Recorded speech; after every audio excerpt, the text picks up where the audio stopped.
Welcome back to Skip It Toll Reads. Hope you're doing well. I'm here with a book review of Poul Anderson's The Broken Sword.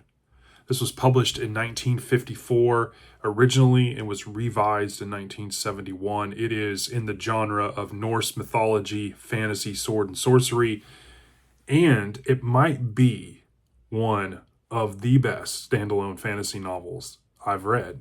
Stick around.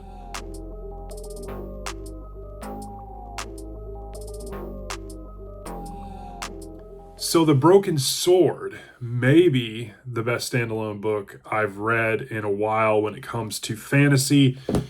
And that's saying a lot because I've read some good ones from Tolkien to Howard. When it comes to sword and sorcery, as a standalone book, though, it is one of the better ones. So let's talk about the summary of this thing. It's set in the mythical Viking age in Britain, and The Broken Sword follows Scofflock, a mortal child raised by elves, as well as Volgard, who is his changeling or his counterpart that's raised by humans.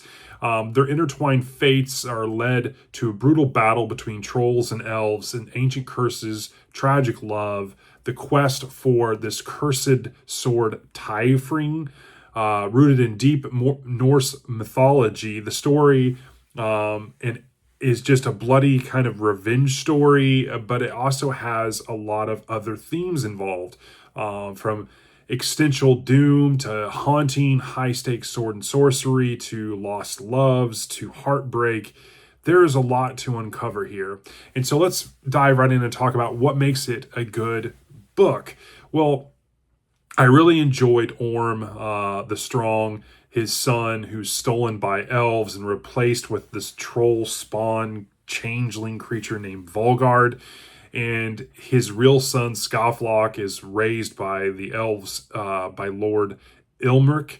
And I think that both Scofflock and Volgard kind of being opposing races, but yet opposing forces, very good fighters and brave and, kind of stand out amongst even the immortal elves and the hard-line trolls is just a really good kind of setup to what takes place in this story, especially in the climax. I think there is definitely both a love that Scofflock has for Freda, but there's also all of this inner turmoil that Volgard faces, kind of not having his own, knowing that he is not as well known as Scofflock, and it's just really well done. There is a ton of Norse mythology. You have elves, trolls, goblins, you have witches praying to the Dark Lord, you have Odin, who makes an appearance. There's people that pray to what they call the White God, because there's definitely a Christianity versus Norse mythology kind of religion kind of worship that's going on as well, that's intertwined through the story. It's really kind of a love story, but yet a story about this broken sword and its power, and its power comes with a price, and you get to see that in this story. I have to say that the pace of Anderson's writing, the quality of his writing for a fantasy story is just really good. It's surprisingly good, to be honest with you. I was pretty much blown away by how good of a fantasy writer Anderson is. Knowing that he's predominantly a sci-fi writer, his fantasy writing is really, really well done. For a 200-page book written 75 years ago, this holds water today. It is underrated. I cannot believe that this isn't talked about more in mainstream, because it is a fantastic story. Some excerpts that I thought were really, really good. On the sword Tyfring, it is said, "The sword that was forged with the scream of 1,000 souls, it shall never be sheathed without drinking blood." And that is definitely something that bears weight in this story and what happens with Scofflock. And according to Scofflock's despair, one of the things he said is, "I am the shadow cast by my own blade. There is no peace for the breaker of fate."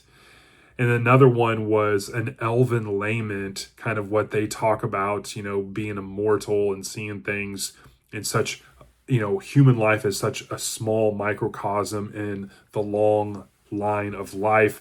They say we are the last dream of a dying world, sung to sleep by moonlight in steel. I thought that was those quotes were really indicative of the story as a whole. In terms of rating and overall, I give this a 4.8. It is a fantastic fantasy story. If you have never read this, you are in for a treat. Definitely. It's probably one of the best standalone fantasy books I've read since I've read The Hobbit. And if you call that standalone fantasy, I mean, it is that good. It's heavily compared to Tolkien, heavily compared to Lord Dunassy. And so that in and of itself, it bears a lot of weight, but it is a great, great book. I am blown away, as you can probably tell. So with that being said, if you love an expansive, fast story, if you like great pace, if you like nods to many races, if you like Norse mythology, if you love standalone fantasy versus huge complex series, this is the book for you. It is well worth your time. It is something you can read in a weekend and vastly enjoy. However, if you want bigger, more complex scopes and major plot lines and subplot lines and sub characters with their own fully fleshed out arcs, if you're not a fan of Tolkien, this probably isn't for you. It probably isn't. But with that being said, this is a fantastic book, totally underrated. I am gushing over this thing because it's just one of those kind of diamond in the rough finds. And I know I shouldn't say that because many people have said, hey, you should check this out.